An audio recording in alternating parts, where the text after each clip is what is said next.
ನೀವು ನಾವು ಎಲ್ಲರೂ ಸೇರಿ ಶ್ರಮಿಸಿ ಕಾಂಗ್ರೆಸ್ ಪಕ್ಷವನ್ನ ಅಧಿಕಾರಕ್ಕೆ ತಂದಿದ್ದೇವೆ. ಇದೇ ಉತ್ಸಾಹವನ್ನ ಮುಂದುವರಿಸಿ 2028ರ ಚುನಾವಣೆಯಲ್ಲಿ ಮತ್ತೆ ಕಾಂಗ್ರೆಸ್ ಅಧಿಕಾರಕ್ಕೆ ತರಬೇಕು ಎಂದು ಮುಖ್ಯಮಂತ್ರಿ ಡಿಕೆ ಶಿವಕುಮಾರ್ ಕಾರ್ಯಕರ್ತರಿಗೆ ಕರೆ ನೀಡಿದರು.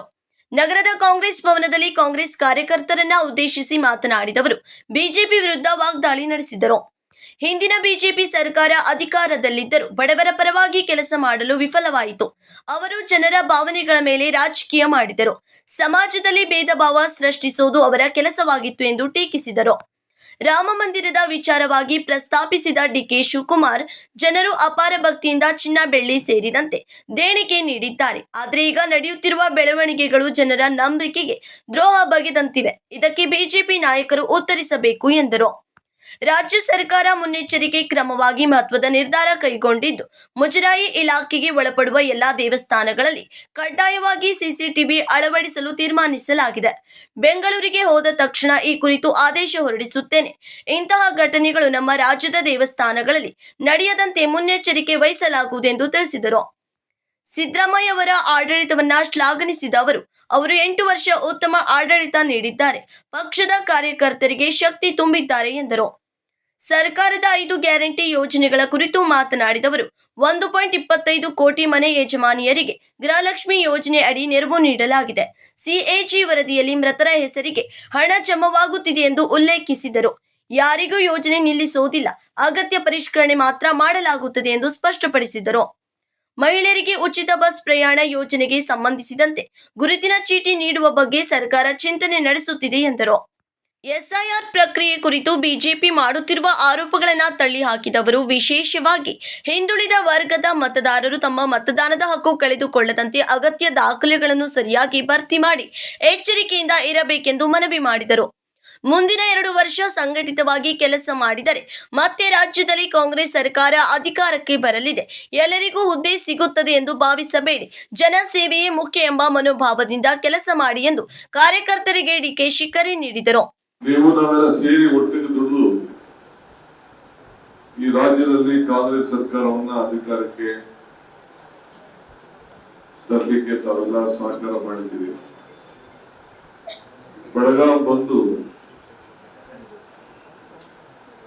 ಪ್ರಜಾಧ್ವನಿ ಕಾರ್ಯಕ್ರಮದ ಮುಖಾಂತರ ಮಹಾತ್ಮ ಗಾಂಧೀಜಿಯ ಗಾಂಧಿ ಬಾವಿಯಿಂದ ನೀರನ್ನು ತೆಗೆದು ರಸ್ತೆಗೆ ಎರ್ಚಿ ಆ ರಸ್ತೆಯಲ್ಲಿರುವಂತ ಕುಳೆ, ಸರ್ಕಾರದಲ್ಲಿರುವಂತ ಕುಳೆಯೆಲ್ಲ ತೆಗೆದು ಚಿಕ್ಕೋಡಿಗೆ ಹೋಗಿ ಅಲ್ಲಿಂದ ಗೃಹಜ್ಯೋತಿ ಕಾರ್ಯಕ್ರಮವನ್ನ ಮೊದಲನೇ ಗ್ಯಾರಂಟಿ ಅನೌನ್ಸ್ ಮಾಡಿ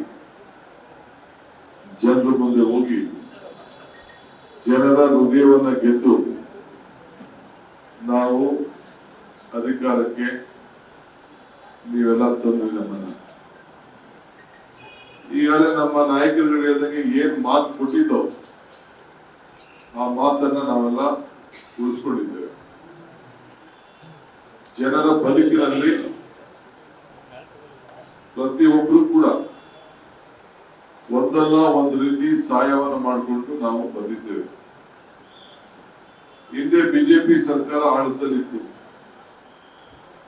ಯಾವ ಒಂದು ಸಣ್ಣ ನಾವು ಮಾಡಂತ ಒಂದು ಕಾರ್ಯಕ್ರಮ ಕೂಡ ಅವ್ರ ಕೈಲಿ ಬಡವರಿಗೆ ಸಹಾಯ ಮಾಡುವಂಥದ್ದು, ಬಡವರ ಬದುಕಿನಲ್ಲಿ ಏನಾದ್ರು ಒಂದು ಶಕ್ತಿ ತುಂಬುವಂತ ಕಾರ್ಯಕ್ರಮ ಒಂದು ಕೂಡ ಮಾಡಲಿಲ್ಲ. ಅವರು ಭಾವನೆ ಮೇಲೆ ರಾಜಕಾರಣ ಮಾಡಿದ್ರು, ನಾವು ಬದುಕಿನ ಮೇಲೆ ನಾವು ರಾಜಕಾರಣ. ಅವ್ರ ಭಾವನೆ ರಾಮ ನಮ್ಮತ್ರ ಇಲ್ವೇ ರಾಮ, ನಮ್ಮತ್ರ ಎಲ್ಲಾ ದೇವರು ನಮ್ಮತ್ತಿದ್ದಾರೆ, ಎಲ್ಲಾ ಧರ್ಮದವರು ನಾವು ಕಾಪಾಡ್ತೇವೆ. ಆದ್ರೆ ನಮ್ಮಲ್ಲಿ ಭೇದ ಭಾವವನ್ನು ಉಂಟು ಮಾಡೋದೇ ಒಂದು ದೊಡ್ಡ ಪ್ರಯತ್ನ. ಕೊನೆಗೆ ರೀಸೆಂಟ್ ಆಗಿ ನಾನೆಲ್ಲ ಹೋಗಿದ್ದೆ, ಮನೆಗೂ ಅಕ್ಷತೆ ಹಚ್ತಾ ಏನಂತ ಕೇಳಿದ್ರೆ ಅಯೋಧ್ಯೆಯಿಂದ ಬಂದಿರ್ತೀವಿ. ಆಮೇಲೆ ನಾನ್ ಚೆಕ್ ಮಾಡ್ಬಿಟ್ಟು ಎಲ್ಲಿಂದ ಬಂದಪ್ಪ ಇದು ಅಂತ ಚೆಕ್ ಮಾಡಿದೆ. ಅದೇ ನಾವು ಕೊಡ್ತೀವಲ್ಲ ಅಕ್ಕಿ, 5 kg ಅಕ್ಕಿ 10 kg ಕೊಡ್ತಾ ಇದೀವಲ್ಲ, ಉಳಿತದಲ್ಲ, ಅದನ್ನ ತಗೊಂಡು ಅರ್ಶನ ಹಾಕ್ಬಿಟ್ಟು, ಅರ್ಶನ ಒಂದ್ ಕಡೆ ಇತ್ತು, ಅಕ್ಕಿ ಒಂದ್ ಕಡೆ ಇತ್ತು, 2 ಸೇರಿಸ್ಬಿಟ್ಟು ಮಂತ್ರಾಕ್ಷತೆನ ಇದು ಅಯೋಧ್ಯೆಯಿಂದ ಬಂತು ಅಂತ ಅನಿಸ್ತಾ ಇದೆ. ಈಗ ನೀವೆಲ್ಲ ಟಿವಿ ನೋಡ್ತಾ ಇದ್ದೀರಿ ದಿನ, ನೀವೆಲ್ಲ ಇಟ್ಗಿಟ್ ಕಳ್ಸಿದ್ರಿ, ಪಾಪ ದುಡ್ಡು ಹಾಕಿದ್ರಿ, ಬೇಕಾದ ಶಾಖೆ ಕಟ್ಕೊಂಡು ಒಳ್ಳೇದಾಗ್ಲಿ ಅಂತ ಹೇಳಿ ಏನೋ ರಾಮನ ಹೆಸರಾಗ್ಲಿ ಅಂತ ಇಡೀ ದೇಶದ ಜನ ಉದ್ದಕ್ಕೂ ಕೂಡ ಬಹಳ ಭಕ್ತಿಯಿಂದ ಅವರು ಹಣವನ್ನ ಕೊಟ್ಟಿದ್ರು. ಕೆಲವು ಚಿನ್ನ ಹಾಕಿದ್ರು, ಕೆಲವು ಹಣ ಹಾಕಿದ್ರು, ಕೆಲವು ಬೆಳ್ಳಿ ಹಾಕಿದ್ರು, ಏನೇನಿತ್ತು ಅವರೆಲ್ಲ ಕೂಡ ಕೊಟ್ರು. ಇವತ್ತು ಏನ್ ಟಿವಿ ನೀವು ಕಣ್ಣಲ್ಲಿ ನೋಡ್ತಾ ಇದ್ರಿ, ನಾವ್ ಯಾರು ಹೇಳ್ತಾ ಇಲ್ಲ, ನಾವು ವಿರೋಧ ಪಕ್ಷದವರಾಗ್ಲಿ ನಾವು ಇದನ್ನ ರಾಜಕೀಯ ನಾವೇನು ಆರೋಪವನ್ನು ನಾವು ಮಾಡ್ತಾ ಇಲ್ಲ. ಸ್ವಲ್ಪ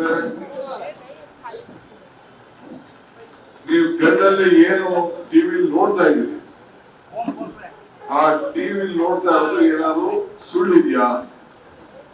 ಎಲ್ಲ ಸಂಪೂರ್ಣವಾಗಿ ಏನೇನು ಹೆಚ್ಚು ಕಮ್ಮಿ ಆಗಿದೆ ಅನ್ನೋದನ್ನ ಇವತ್ತು ಮಾಧ್ಯಮದವರು ಎಲ್ಲ ತೋರಿಸ್ತಾ ಇದ್ದಾರೆ. ಇದಕ್ಕೆ ನೀವು ಕೇಳಬೇಕು ಮತದಾರರು. ಇದು ಇಡೀ ದೇಶದ ಜನದ ಸ್ವಾಭಿಮಾನಕ್ಕೆ, ನಂಬಿಕೆಗೆ ಒಂದು ದೊಡ್ಡ ದ್ರೋಹ ಬಂದಿದೆ. ಸಚಿವ ಸತೀಶ್ ಜಾರಕಿಹೊಳಿ, ಶಾಸಕ ಆಸಿಫ್ ಸೇಠ್, ವಿಧಾನ ಪರಿಷತ್ತಿನ ಸದಸ್ಯ ಚಂದ್ರರಾಜ್ ಹಟ್ಟಿಹೊಳಿ, ಬೂಡಾ ಅಧ್ಯಕ್ಷ ಲಕ್ಷ್ಮಣರಾವ್ ಚಿಗಳೆ ಸೇರಿದಂತೆ ಇನ್ನಿತರರು ಉಪಸ್ಥಿತರಿದ್ದರು. Vinod Kolkar, KMM Kannada news, Belagavi.